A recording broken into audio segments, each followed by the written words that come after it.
Definitely not the start that Sonny Gray and the Cardinals were hoping for as his hideous spring continues.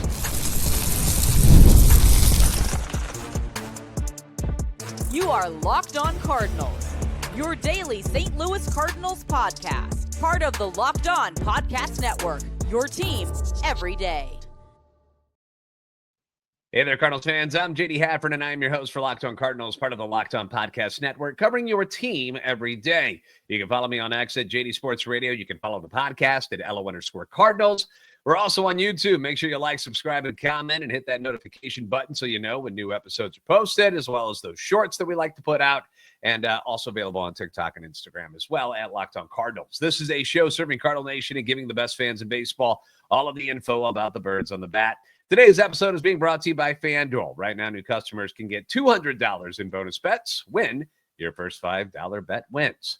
So the Cardinals announced that Sonny Gray will be their opening day starter against the Minnesota Twins at Busch Stadium on March 27th. We're all getting very excited about the fact that opening day is just around the corner. All the festivities, all the Clydesdales and the Legends and the Red Jackets and everybody coming out and having a good time. We're hoping for good weather, obviously. Not a surprise that Sonny Gray was named your opening day starter. Would have been the opening day starter last year, I'm sure, if he hadn't had that setback with his hammy in spring training. But to say that Sonny has had a spring deserving of such an honor as opening day starter for your St. Louis Cardinals at home, that would be a complete and utter lie. It would, because he has not been good. Now, there are ways that you can manipulate the numbers to point out some good things, like, let's say, his strikeout total. Let's go there, for instance. Leads the club with 12 strikeouts this spring. That's good, right? 9 2/3 innings, 12 strikeouts. That's good. We like that. He was really good at striking out people last year, if you remember as well. 203 in 166 and a third innings. Sonny doesn't have any problems striking people out. Never really has. And as far as we know, he's healthy. That we think we know too. But that's about it as far as positives so far this spring for Sonny Gray, who got obliterated once again on Sunday by the Miami Marlins. Now, the biggest problem for Sonny on Sunday was command. That was an issue. He was all over the place, walking 5 batters in just 3 innings of work. And the 3 innings of work, it's a little bit misleading because he actually started 5 different innings today, but he was removed before the innings ended 4 separate times. The only inning that he actually finished was the first inning when he only faced 3 hitters. After that, it was a mess for Sonny. And when I say mess, picture downtown bar bathroom after Mardi Gras or after St. Patty's Day. After those types of party atmospheres, picture a public bathroom that is down there. That's the type of mess I'm talking about. Just stuff everywhere. You got toilet paper on the ceiling. You've got urination over here all on the floor. Sometimes you're going to find feces in places it doesn't belong. Just a disaster, right? 10 pitches in the first inning for Sonny Gray. Nothing too bad there. 22 pitches in the second. Then he got removed with 2 out and runners on first and third. The runs were then charged to him after they came around to score. Maybe Sonny ends up ending the inning. If you keep him in, he ends the inning on the next hitter, and we don't even have to worry about any of this stuff, and none of that happens. But it did, and that's why these numbers are a little bit goofy, all right? Cardinals are down 4-0 after the inning. 2 of those runs charged to Sonny. Then he comes back out for the third inning, and he walks the first batter on 4 straight pitches, and they weren't even all that close. Then a home run on the first pitch, 4-seam fastball. Jonah Bride makes it 6-0. 6th home run of the spring off of Sonny Gray. But I will point this out. Like a couple of the other ones, this was very wind-aided. This particular home run, very wind-aided. It carried out to left field. They talked about how they moved the fences in at Roger Dean Stadium this year so they could make room for the bullpens. Fences are in, wind's blowing out to left, and it was a wall scraper. It just got over in left field. Newt in left, it looked like he had it, and he kept going and going, and then it finally went over the wall. And I think it was John Denton who posted that it would have only been a home run in 2 of the 30 major league ballparks. But it still counts. It still counts. It's a home run. But keep that in mind when you hear about this. Then he gets a strikeout. Then it's another walk, single, strikeout before he gets pulled again after 22 total pitches in the inning. Back-to-back doubles after that brings both of these guys around, which again gets charged to Sonny. Leave him in. Maybe he gets out of it on his own, but it's spring training. They're working on this pitch count thing. So they pull him out. They bring in a guy who's not supposed to even be, is not going to sniff the major leagues this year. All of a sudden, you're looking at 9-0 Marlins by the end of the third. 6 of those runs charged to Sonny. Comes out for the 4th inning and is greeted with a single, then another single, then a strikeout, and then a double. Gets pulled after 15 pitches. In comes Andre Granillo with 1 out. He gives up a sac fly, 11-2. 2 more runs charged to Sonny on 18 pitches, giving him 72 total in the game. Then, to the shock of most of us, he comes back out for the 5th inning. He walks the first guy on 4 pitches again. They were not really all that close. Then he gets a strikeout before getting pulled for the last time after 8 pitches. It's the 80-pitch mark. Final line for Sonny Gray on Sunday. 3 innings, 8 runs, 6 hits, 1 home run, 5 walks, and 5 strikeouts. But he pitched in 5 different innings, so it's kind of a mind bender about how all of these numbers go together. Again, would he have gotten out of some of those innings? Maybe. Maybe not. Maybe things got worse. You just don't know. What I do know is these Sonny Gray struggles this spring are real. They are. None of his 3 starts have gone all that well. First start against the Astros. 2 2/3 innings, 3 runs, 4 hits, 3 dingers, 0 walks, 3 strikeouts. And again, the wind crazy in Florida when Sonny Gray pitches because all 3 of these starts, wind was blowing out at a ridiculous rate in all 3 of these games. Second start against the Mets, 4 innings, allows 4 runs, 6 hits, 2 more home runs. He hits a guy, walks a guy, strikes out 4. And then you get today's game, which gives him a grand total of 9 2/3 innings pitched, 12 strikeouts, good, but 15 runs on 16 hits, 6 home runs. He's hit a guy, he's walked 6. Obviously, the walks weren't even a big issue until today when he had 5 of them. The 6 home runs given up are tied for the most in Major League Baseball this spring, along with Dean Kramer from the Baltimore Orioles. His 15 earned runs are tied for the most with David Festa, and he's with the Twins, and then Luis Ortiz of the Guardians. So some very well-known staff aces right there that Sonny Gray is grouped with.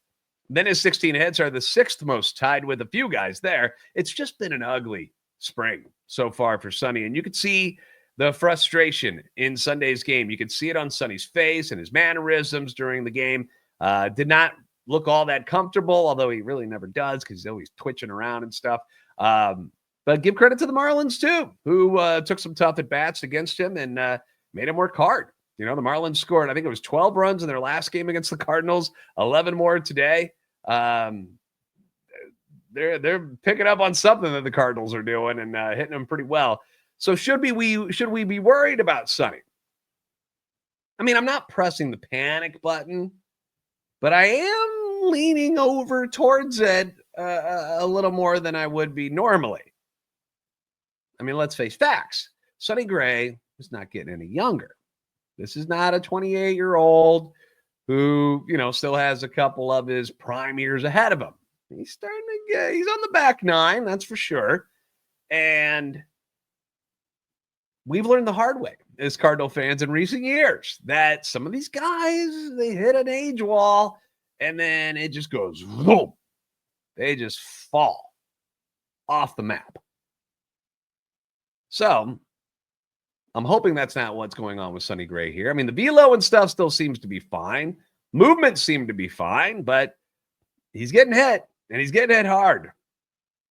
And I hope this isn't age catching up with him this season, because we've seen when it happens, they don't perform well, and it really puts the team in a bind. Especially, we're talking about a guy who's not going to be, your 4th or 5 guy. You just sub him out and whatever. This is the guy that's supposed to be the anchor of your starting rotation this year.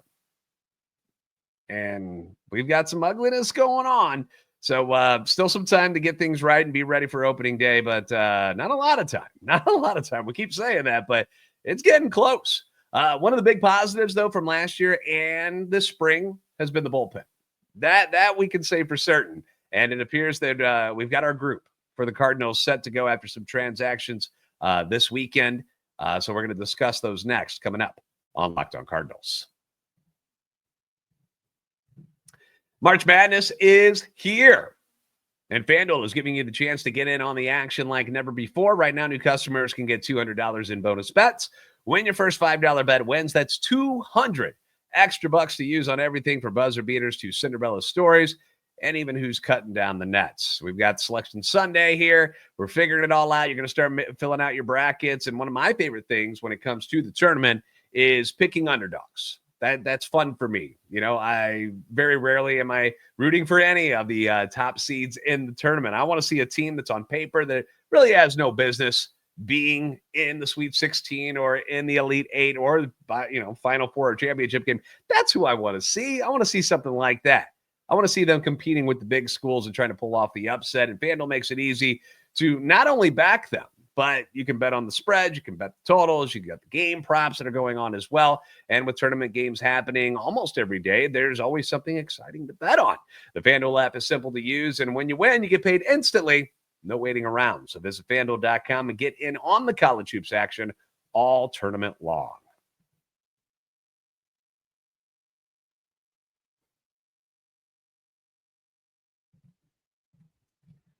Thanks again for making Locked On Cardinals your first listen every day. Leave your comments on YouTube as well as on X anytime you want. Your feedback is always welcome and encouraged. Opening day on March 27th. Getting down to crunch time for the Cardinals to decide on who's in and who's out. Got to get it down to 26 people.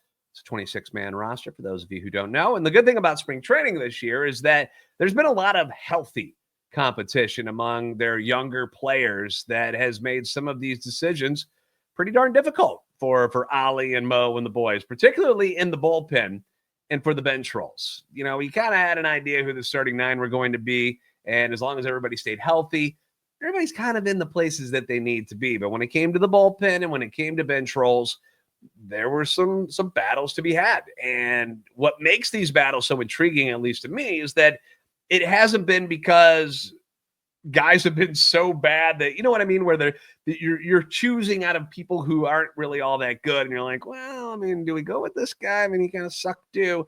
Hasn't been the issue at all for the Cardinals. They're deciding between guys who all legitimately belong on this roster in one way, shape, or form.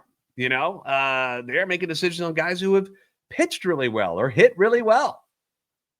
Take, for instance, the moves that they made this past Saturday, optioning right-handers Riley O'Brien and Roddery Munoz to AAA Memphis. Neither of them have done anything wrong to not be on the roster, but they got to figure it out. They got to cut it down. The demotion is not because they pitched poorly.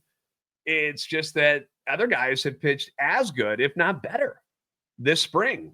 With O'Brien, it's a little bit different because with O'Brien, we knew something fishy was going on, right? You know, I mentioned it earlier this week. We talked about it with Jeff Jones on Friday. I was asking, where the hell is Riley O'Brien? Has anybody heard from him? Is he MIA?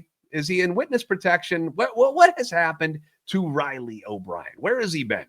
Hadn't been in a game since February 26th, but there had been no mention of him being injured or anything.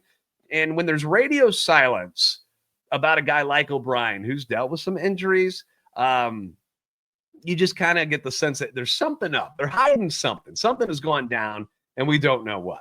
It's either going to be an injury, a personal matter, or an illness of some sort. And we found out that it actually was injury-related.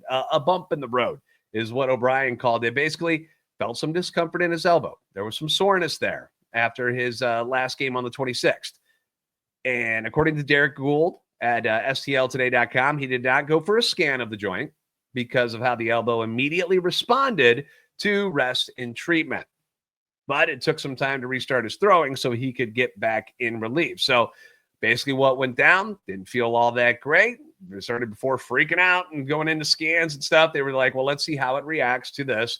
Gave it some rest, gave it some treatment, and it bounced back rather quickly for him to where he was able to face the Mets on Friday through another scoreless inning. Gave up one walk, one hit. He struck out one, was close to touching 99 with the sinker in that game. So He appeared healthy and has now thrown 3 innings, allowed no runs, 3 hits, walked 2, struck out 6. You hear the word electric used to describe his stuff. And that's great because when he's out there, it looks nasty. You can see it in the games that he pitched last year, in the games that you've seen this spring. The problem is he can't seem to stay out on the mound. They can't really trust him. He's got to be healthy to use this electric stuff that he possesses. So with him only throwing 3 innings, it kind of cost him his spot on the roster. Any bit of competition that he was going to have to be able to be on the opening day roster went out the window when, he misses 2 weeks. So he's going down to Memphis. Roddery Munoz, whom the Cardinals grabbed off waivers from the Marlins, still only 24 years old. Cardinals are now the 4th. I didn't realize this. 4th organization that he's been with already. I did not realize he'd been with the Braves and the Nationals already before he became a Miami Marlin. Maybe it's something to do with the NL East that he doesn't want to be there. So the Cardinals got him. He's got a great arm. You see that in the spring. He's got an outstanding arm, plenty of strikeout capability. So the future and the ceiling for Roddery Munoz is pretty high. He was also in the game on Friday against the Mets. He tosses 2 innings. He allows 1 unearned run on 1 hit. He walks 1 as well, but he strikes out 4. And for the spring, final number 7 innings, 4 runs, only 2 of those earned, by the way, 4 hits, 2 of them were dingers, 2 walks, but 10 strikeouts. So certainly someone to keep an eye on down at Memphis because he's kind of, from what I've gathered, he's been a starter. He's been a reliever. Not sure which role he actually prefers, if either. Maybe he's just whatever. But it appears the Cardinals are likely going to keep him in the bullpen and use him that way down in Memphis. So for those of you keeping track at home, after those 2 moves were made this weekend, the Cardinals were down to 45 players in Major League camp. The bullpen, it continues to dwindle down. And when guys like O'Brien and Munoz are making the cut, that's a pretty good sign. That's a pretty good sign as to how strong this bullpen has been this spring and can be when they're healthy. And very few spots were available in the first place because you've got Ryan Helsley closing. You've got Ryan Fernandez, Jojo Romero. Those are your setup guys. Matthew Liberatore, who got into the game on Sunday. Newly signed Phil Maton, John King. These guys are set. They're ready to go. That gives you 6 who are in the pen, locked in. You add that to your starting 5, which gives you 11. And that means that you only had 2 spots left. And it seems like Kyle Leahy and Chris Roycroft are going to be those guys. Neither of them has given up a run yet this spring over 15 combined innings. They've also struck out 15. We've liked what we've seen from Leahy and Roycroft. So you got 3 lefties. You got 5 righties, where the only question mark is what to expect from Maton, who kind of had a Jekyll and Hyde type of season in 2024 after his bad start in Tampa Bay. Figured some things out, was pretty good at the end with them. Then along with the Mets, very good at the end of the regular season with New York. And then playoffs happened and he got lit up like a Christmas tree. But if and when someone goes down, and it always happens, nobody stays healthy. No staff stays healthy the whole season. It's nice to know that the Cardinals got some high ceiling depth at Memphis who helped them in a pinch when needed. Same idea can be said about Michael McGreevy. If he goes down, which is what looks like is going to happen, then he's going to be the odd man out of the rotation that, someone goes down. You got a guy who's ready to rock and roll that can fit right in seamlessly. No big deal. The Cardinals did make some roster cuts after Sunday's game. One which might rub some people the wrong way. We'll run through those coming up next on Locked On Cardinals.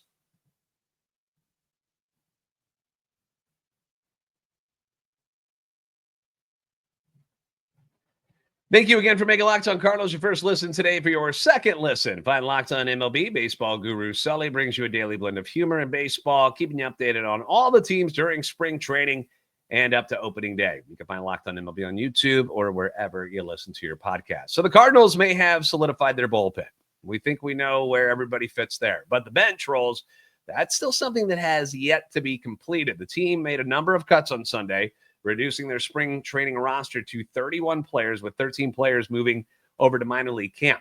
They optioned infielders Michael Hellman and Thomas Ajacey, and outfielder Matt Koperniak to the Memphis AAA roster. The team reassigned non-roster pitchers Michael Gomez and Andre Granillo, catchers Gavin Collins, Wade Stoss, Chance Sisco, and Yohel Pozo, infielders Cesar Prieto and RJ Yeager, no more Yeager bombs, and outfielders Nathan Church and Ryan Valade to minor league camp. They currently have 29 Major League roster players and 2 non-roster invitees remaining in the team's Major League spring training camp. Now, the names that stand out on this list, Thomas Ajacey and Matt Koperniak. And we discussed with Jeff Jones on Friday. If you missed that episode, please go back and check it out, because Jeff and I had a nice conversation about what to expect about this roster on Friday before the weekend and before all of these cuts started happening. So Ajacey just needs to play every day. He needs to. He's a top 5 prospect in your organization. Sitting on the bench behind Arenado and Wynn and Donovan and Gorman is not going to help his development much. Just hanging around in the clubhouse, cool, but he's not playing. Needs to play every day. This spring, 30 at-bats, 267, 1 home run, had a double, 2 ribbies. He struck out 9 times. He walked just once. There's not a place for him. There's not a place for him at this moment. Let's put it that way. Matt Koperniak's only negative this spring, and this is the one that people are going to be upset about. I think people figured Ajacey was on the outside looking in, but Koperniak was somebody who has done everything he's been asked of in spring training. The only negative about him, and it's something he can't do anything about, is that he is a left-handed hitter. That is it. That's his only issue. If he was a right-handed hitter, this is probably a different story altogether, because numbers-wise, he's had a very good spring. He's hitting .355 with 2 dingers and 6 RBIs, a couple walks, 7 whiffs, got a stolen base in there as well. Did that all in 31 at-bats. That's production. That's beautiful. And if that line was behind Nolan Gorman or Jordan Walker, we'd be doing backflips right now, like my man Ozzy back here. We'd be doing backflips. We'd be like, yes, these are the guys that need to be doing that. And instead, it's the guy who is stuck behind a bunch of other left-handed swinging outfielders named Donovan and Newbar and Burleson and Victor Scott II and Ciani. Plus you got Gorman. And I'm sure it stings. If you're Matt Koperniak right now, it stings to know that he's got better numbers than all these dudes. All of them. Everyone on the list is beneath him, stat-wise. And yet, he's going to Memphis. He's not going to make the Major League club. If he could play center field, I'd put him in over Ciani for sure. But he doesn't. He doesn't play center field. He's a corner outfielder or he's a DH. And the Cardinals do not have room or a need for another left-handed version of that at this time. It sucks. I'm not saying it doesn't. Is it right? Not really. But when you talk about roster construction and setting up things for what's going to happen later in games, another left-hander didn't make any sense. Luken Baker smoked his team-leading 4th home run on Sunday. 417-footer. What was it, like 112 off the bat or something? Like just a missile again. Looks like he's done enough to make this roster, which is great. Like, I'm happy for Luken. He's one of the guys I was rooting for. So it looks like he's done enough to make the roster, and Koperniak going down kind of gives me the vibes that Luken Baker has made this team. And as I've said before, like, do not be shocked if, despite getting outplayed in almost every way possible, that Michael Ciani ends up making this roster over Victor Scott II. And I'll explain why. It's so that Victor Scott can play every day instead of sitting behind the trio of Brendan Donovan, Lars Nootbaar, in Jordan Walker at the major league level. Now, you can make an argument that Victor Scott should be starting in center, Newt should be in left, Walker should be in right field, and that Donovan should be playing second base and Gorman should be coming off the bench. You can make that argument, but it's not what the Cardinals want to do. They want Gorman in there as much as possible, and they're willing to move things around to make that happen. Again, this all goes back to the Nolan Arenado trade issue. If Arenado is traded, Gorman goes to third, Donovan's at second, Newt's in left, Victor Scott gets to start in center, and we're not having this discussion. But he's not. That's not how it is. So, looking at your bench, you would have Luken Baker, one of the catchers. Pajes is the backup in my eyes. Herrera had a couple other hits today, is now batting like close to 350 this spring. You've got to have his offense in the lineup. Burleson, who will be your DH first baseman outfielder, but he's going to be in there a lot. Siani or Scott, likely Siani, because you don't want to stump the growth of Scott by just burying him on the bench. And then you need somebody who's an infielder with flexibility. And with Hellman out, they were hoping that maybe he could be that guy. But with him out, that leaves Jose Barrero and Jose Fermin. And the thing that separates those two is not so much stats this spring, but it's the fact that Barrero has the capability of playing infield and outfielder, and he can play some center field. It's not like he's just relegated to the corners. He can also play in center field. He's got good enough instincts and speed, and so he can do it. He's a more flexible piece for Ollie to utilize late in games. So that's kind of what we're looking at right now, roster-wise, after this weekend. So after all these cuts and after the stats and everything have settled, this is where we're at. And we've only got, 10 days? And the idea is that they want whoever is going to be on opening day to be the people that go down to Memphis as well for that game. So, we only got a few days left to get it down to 26. They're at 31. What are your thoughts on the roster construction? Does it upset you? Are you okay with all of these moves the way I've explained them? Agree and disagree to the decisions they're making? What are your thoughts? Let me know in the comments section down below. Thank you for making Locked On Cardinals your first listen every day. If you haven't already, give us a follow on X at @LO_Cardinals and at JD Sports Radio. You can find us on TikTok and Instagram at Locked On Cardinals. Like, subscribe on YouTube, and help our channel and our love for the Cardinals grow. You guys are the best fans in baseball for a reason. We're getting closer to these games meaning something. We'll see you next time on Locked On Cardinals.